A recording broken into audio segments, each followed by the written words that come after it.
This video and lesson will begin with chapter 7 of the book of Nehemiah. And Nehemiah was in charge of building the wall. He kept very excellent records and very orderly.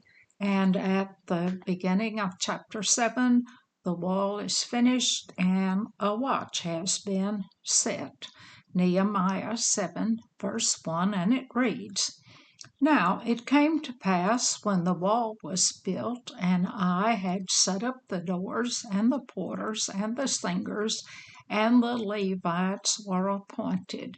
So now not only are the gates up, but the doors are attached, and porters and doorkeepers, they would have been security, and they were usually around the temple too.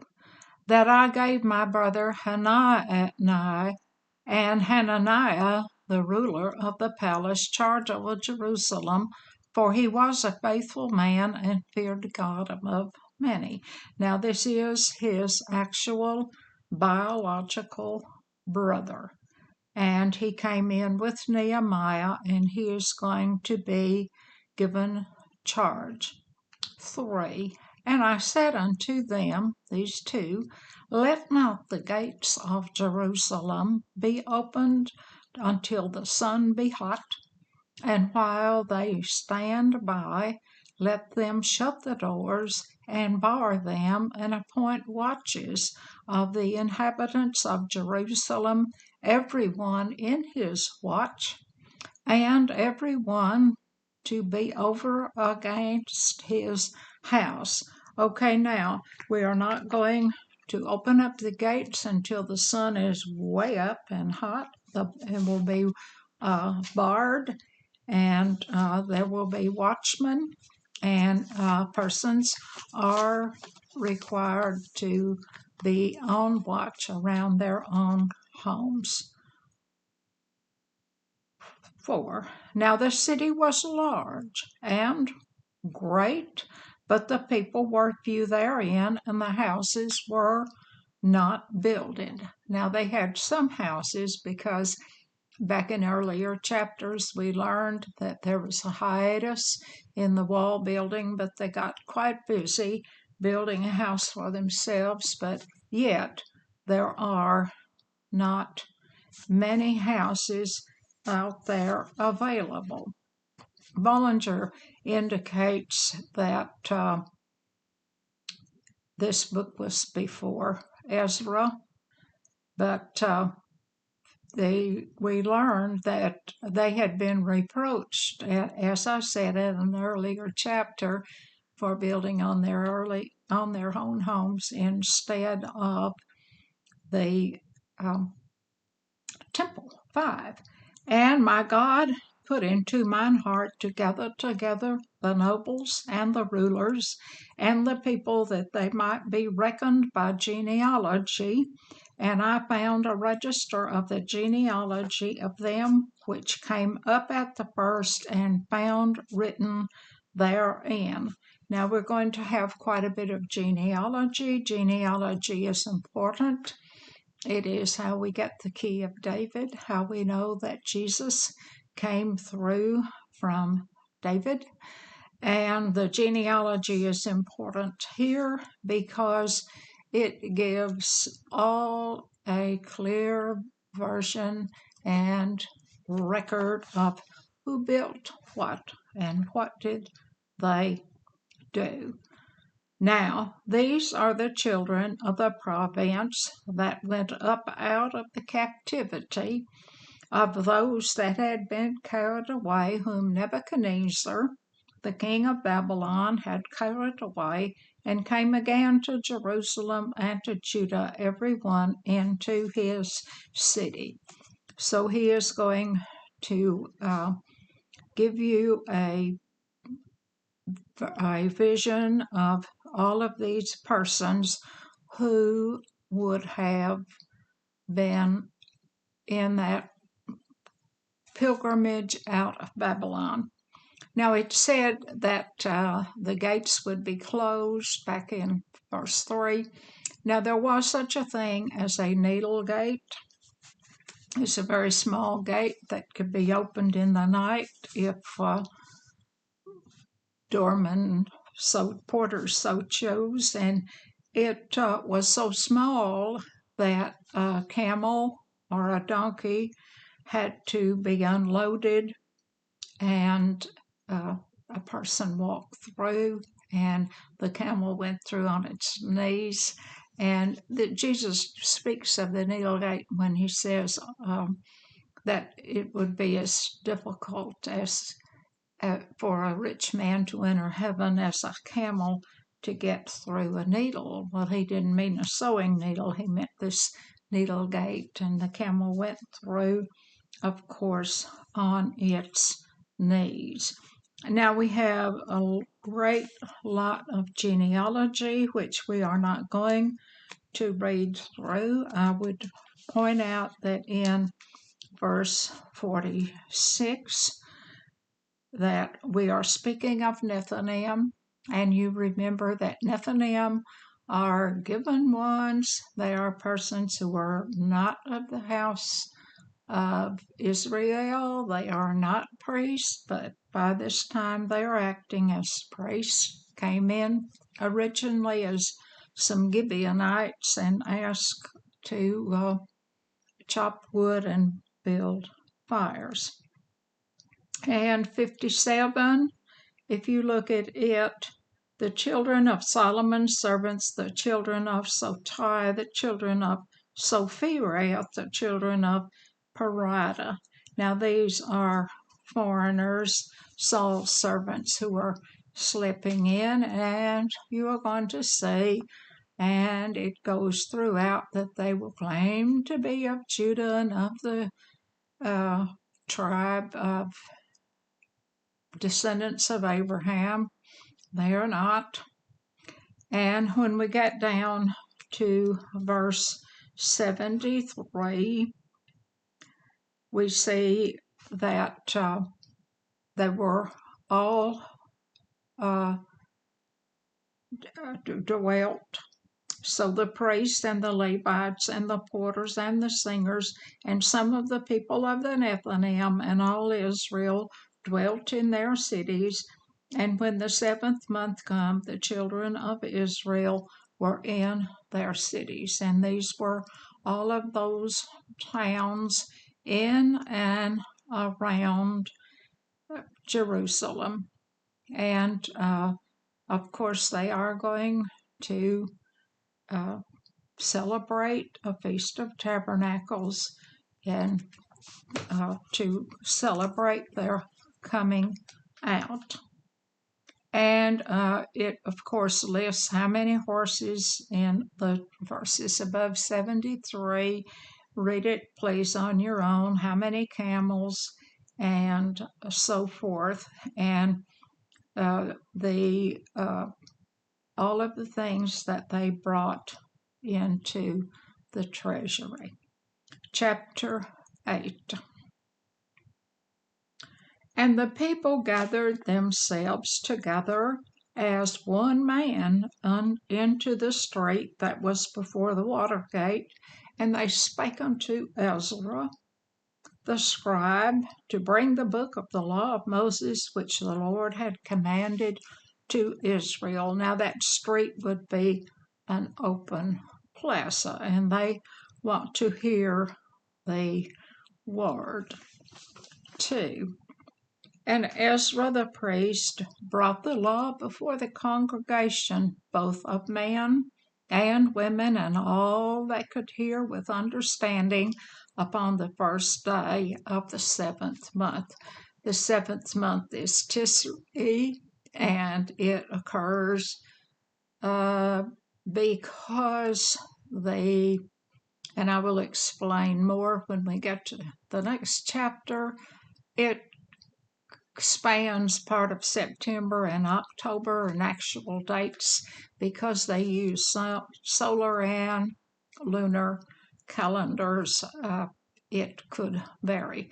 So the very first day of Tisri, a very important religious month, would be the first Feast of Trumps.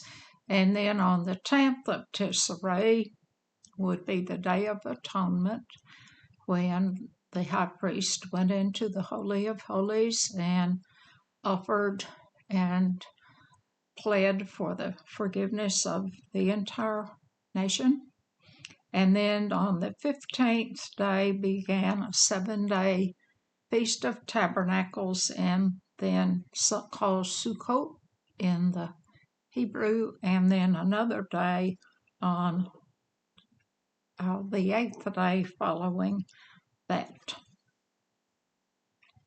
Now, he was reading the law. He was reading the law out of Leviticus and Deuteronomy, likely, wherein the law is given. Leviticus 20, 24, and 25, Deuteronomy 31, and other chapters in Deuteronomy containing the law. 31, as a matter of fact, verses 11 through 16, and Leviticus 20, I misspoke. It would be that those verses that contain the law. 3, and he read therein, and they before the great street that was before the water gate from the morning until midday, 4 hours, before the men and the women, and those that could understand, and the ears of all the people were attentive unto the book of the law. So he is reading what has been laid down in those important law books about what is to be done and what is a sin. 4. And Ezra the scribe stood upon a pulpit of wood, which they had made for this purpose, and beside him stood Mattathiah and Shema and Ananiah and Uriah and Hilkiah and Maaseiah on his right hand, and on the left hand Pedaiah and Mishael and Micaiah and Hashum and Habadanah, Zechariah and Meshullam. Now there's no Kenites or Nethinim in this assemblage here, who are on the right and left, and this pulpit would have been kind of a little tower that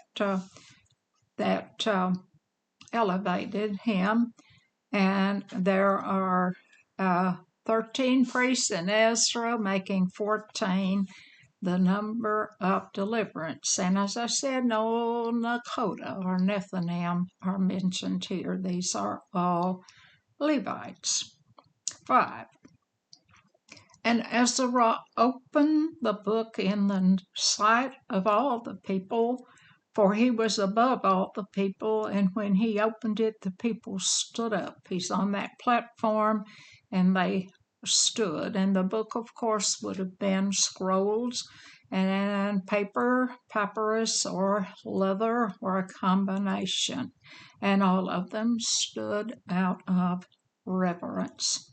6. And Ezra blessed the Lord, the great God, and all the people answered, Amen, Amen, with lifting up of their hands, and they bowed their heads and worshiped the Lord with their faces toward the ground. And that Amen in the Hebrew of a truth, very humble and sincere worship.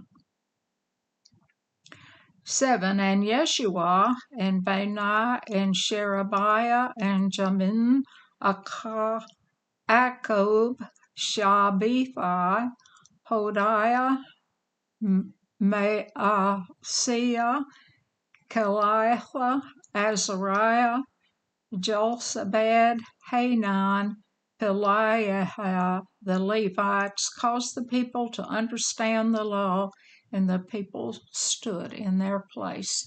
They went into small groups, and these priests, who would have been very schooled in the law would have been teaching, and that was their job, to teach. 8. So they read in the book, in the law of God distinctly, and gave the sense and caused them to understand the reading. So it was not only just read, but it was explained so that they could understand. And that word sense is akel, and it means intelligence in the Hebrew. So they explained. Verse 9, and Nehemiah, which is the Tirshatha, and that's another name that he had, and Ezra, the priest, the scribe, and the Levites that taught the people, said unto all the people, this day is holy unto the Lord your God. Mourn not, nor weep, for all the people wept. When they heard the words of the law, because they had not understood that. That word to Shapha, governor. He was the governor representing the king of Persia, Cham. Then he said unto them, go your way, eat the fat, and drink the sweet, and send portions unto them for whom nothing is prepared. For this day is holy unto our Lord. Neither be you sorry, for the joy of the Lord is your strength. And the fat there would mean surplus. And so he is told to give portions to those who are less fortunate of what they have. 11. So the Levites stilled all the people, saying, hold your peace, for the day is holy, neither be ye grieved. Verse 12. And all the people went their way to eat and to drink, and to send portions, and to make great mirth, because they had understood the words that were declared unto them. They are very grateful and joyful to hear this word and to know what it means. Verse 13, and on the second day were gathered together the chief of the fathers of all the people, the priests and the Levites, unto Ezra the scribe, even to understand the word of the law. So this, even though they wanted to know more, they wanted to understand more, they had a hunger to hear the word. 14, and they found written in the law, which the Lord had commanded by Moses, that the children of Israel should dwell in booths in the feast of the 7th month. This is Sukkot, the feast of booths, later the feast of tabernacles, and they had not heard about this. 15, and that they should publish and proclaim in all their cities and in Jerusalem, saying, go forth unto the mount, and fetch olive branches, and pine branches, and myrtle branches, and palm branches, and branches of thick trees, to make booths, as it is written. And yes, they did. After the escape from Egypt and they came in, they made booths. And Leviticus 23 and Deuteronomy 16 give instructions for how this celebration is to be carried out, and they have heard that. 16, so the people went forth and brought them and made themselves booths, every one upon the roof of his house, and in their courts, and in the courts of the houses of God, and in the street of the water gate, and in the street of the gate of Ephraim. That repetition of and is a literary device called a polysyndeton, and repeating that and gives emphasis rather than if they were just enumerated off. 17. And all the congregation of them that were come again out of the captivity made booths, and sat under the booths. And since the days of Joshua, Yeshua, here in the King James Version, the son of Nun, unto that day, and not the children of Israel done so. And there was very great gladness. Not since Joshua had there been such a feast as this. 18, to conclude this chapter. Also, day by day, from the first day unto the last day, he read it in the book of the law of God. And they kept the feast 7 days, and on the 8th day was a solemn assembly according to the manner. And of course, these are houses of Benjamin, house of Judah, and Levites who would have been involved in this Feast of the Tabernacle. Now, look at the first verse of chapter 9. Now, in the 24th day of this month, the children of Israel were assembled with fasting and with sackcloth and earth upon them. Now, this is the month of Tisra. It could be October or it could be in September. And it depends if you push this date onto a modern date. For example, in 2025, this 24th day of Tisra would have happened on our September 25th. But if you take it into the year 2006, it would have been on Saturday, October 1st. So if you think about how many times that there had been a new moon, and considered the beginning of a month, how many new moons, how many moon cycles had occurred in this almost 2,500 years? When was it? Well, in my one class, I said that it was in September, and a person said, well, my Bible says October. Well, it just depends on how the moon runs. Now, all but these holidays, the feast that is now called Pentecost, and this Feast of Tabernacles, those are based on the lunar solar calendar. However, Passover is strictly solar. It is 14 days after the spring equinox, and that is solar. Most scholars, we know that this wall was completed in 444 BC, and most scholars agree that it was most likely in September that year. Okay, now, verse 2 of chapter 9. Now that you understand that they, even from the time of Moses, were on a solar lunar calendar, and the moon figured into how months were set. 2.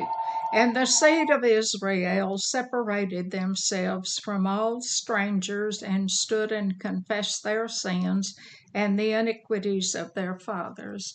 Now, strangers there would have been foreigners. 2. 3. And they stood up in their place and read in the book of the law of the Lord their God 1/4 part of the day, And another fourth part, they confessed and worshiped the Lord their God. So they spent a half a day listening to the word and then worshiping. 4. Then stood upon the stairs of the Levites Yeshua and Bani, Kamiel, Shebaniah, Bunai, Shebiah, and Bani, and Shenani, and cried with a loud voice unto the Lord their God. So here they are repenting and worshiping God. 5. Those were and then the Levites, we did that one, excuse me. Those were the Levites who were priests. 6. Then even thou art Lord alone. Thou hast made heaven, the heaven of heavens, with all their hosts, the earth and all things that are therein, the seas and all that is therein, and thou preservest them all, and the host of heaven worshipeth thee, acknowledging that God created all and are worshipful. 7. Thou art the Lord, the God, who didst choose Abram and broughtest him forth out of Ur of the Chaldees, and gavest him the name Abraham, father of many. And the name change inserts the sacred syllable into his name, and also for his wife Sarai, who became Sarah, that sacred syllable. 8. And found is his heart faithful before thee, and madest a covenant with him to give the land of the Canaanites, the Hittites, the Amorites, the Perizzites, the Jebusites, and the Girgashites, to give it, I say, to his seed, and hast performed thy words, for thou art righteous. So, of course, here that would have been lessons in history. And of course, they have been in captivity and they did not know. 9. And thou didst see the affliction of our fathers in Egypt, and heardest their cry by the Red Sea. 10. And showedest signs and wonders upon Pharaoh, on all his servants, and on all the people of his land, for thou knewest that they dwelt proudly against them, so didst thou get thee a name as it is in this day. And of course, yes, there were 10 plagues against Israel, and the death angel, the Passover. Even Pharaoh lost his own child, and yes, they did divide the sea. 11. And thou didst divide the sea before them, so that they went through the midst of the sea on the dry land, and their persecutors that threwest into the deep as a stone into the mighty waters. Yes, Pharaoh's army took after them, and the sea closed in on them.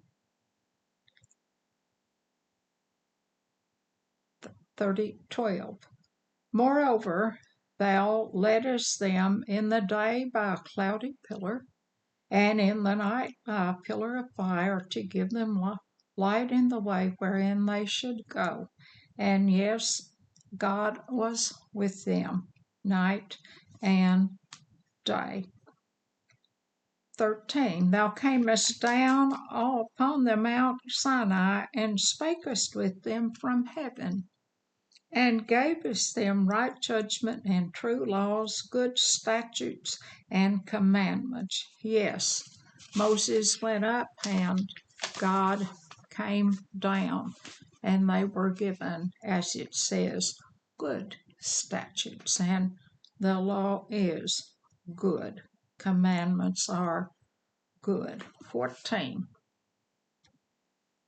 And madest known unto them thy holy Sabbath, and commandest them precepts, statutes, and laws by the hand of Moses thy servant.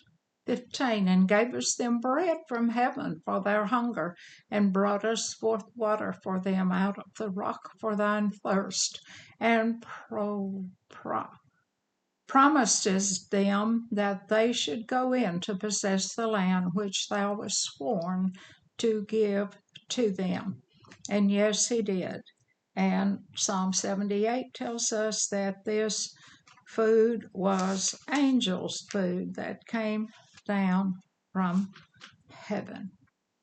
16. But they said, Our fathers dealt proudly and hardened their hearts and hearkened not to thy commandments. No, they didn't. They were bad. 17. And refused to obey. Neither were mindful of thy wonders, and thou didst among them, but hardened their necks, and in their rebellion appointed a captain to return to their bondage. But thou art a God ready to pardon, gracious and merciful, slow to anger, and of great kindness, and forsookest them not. Yes, they said, Where is Moses? Let's just find someone who will lead us back. Yes. Yea, when they had made them a molten calf, and said, This is thy God, brought thee up out of Egypt, and had wrought great provocation. Yes, the high priest Aaron himself, brother of Moses, helped them to build this calf made out of melted gold, and worshipped it. Yet thou, in thy manifold mercies, forsakest them not in the wilderness. The pillar of the cloud departed not from them day by day to lead them in the way, whether the pillar of fire by night, so show them light in the way wherein. And of course, they had to go 40 years around and around, because we learn in Numbers 13, they sent a man from each tribe to go in and to look, and they came back and said, These people are way too large. There's no way that we can go in there and succeed. Only one, Joshua. And only Joshua, who was above 20 years old at this time, got to go into the promised land. 20. Thou gavest also thy good spirit to instruct them, and withheldest not thy manna from their mouth, and gavest them water for their thirst. Continued to feed and to give them water.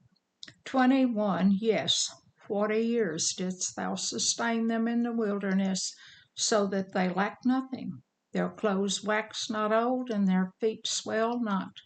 Didn't wear out their clothes or their shoes.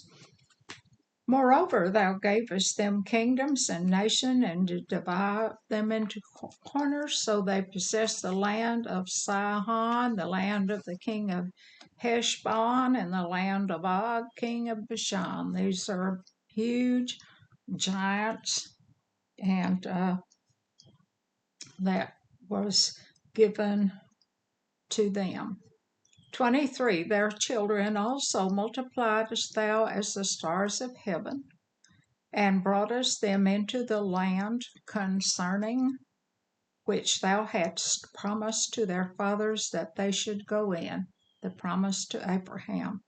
24. So the children went in and possessed the land, and then thou subduedest before them the inhabitants of the land, the Canaanites, and gavest them into their hands with their kings and the people of the land, that they might do with them as they would. So yes, they are getting a good history lesson here on how their people came in to the promised land.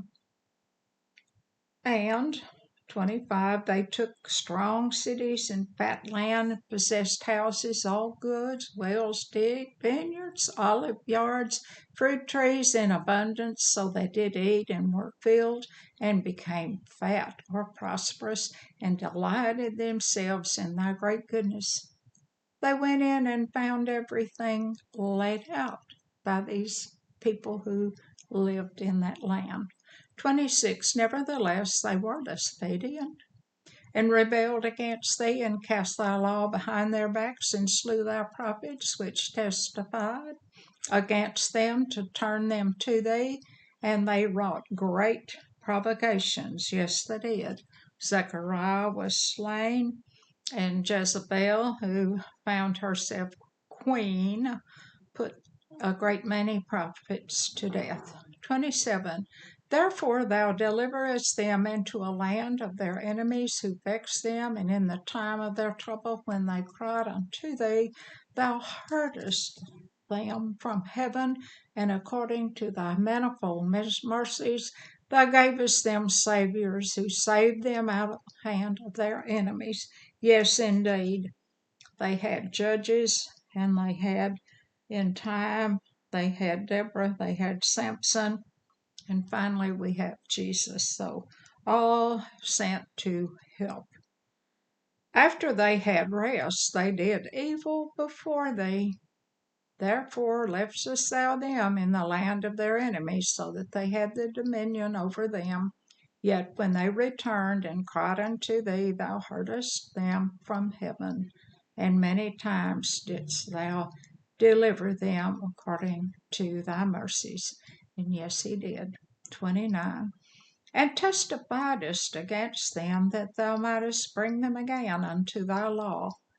Yet they dealt proudly, and hearkened not unto thy commandments, but sinned against thy judgments, which if a man do, he shall live in them, and withdrew the shoulder, and hardened their neck, and would not hear.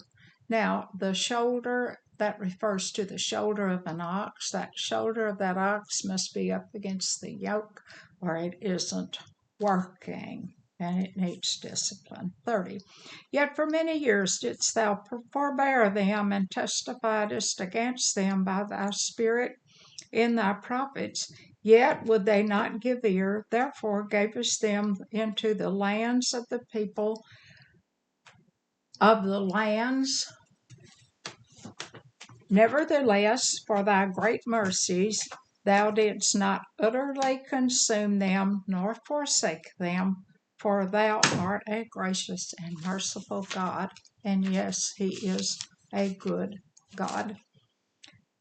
32. Now therefore our God, the great, the mighty, and the terrible God, who keepeth covenant and mercy, let not all the trouble seem little before thee that hath come upon us, on our kings, on our princes, on our priests, on our prophets, on our fathers, and on thy people, since this time of the kings of Assyria into this city.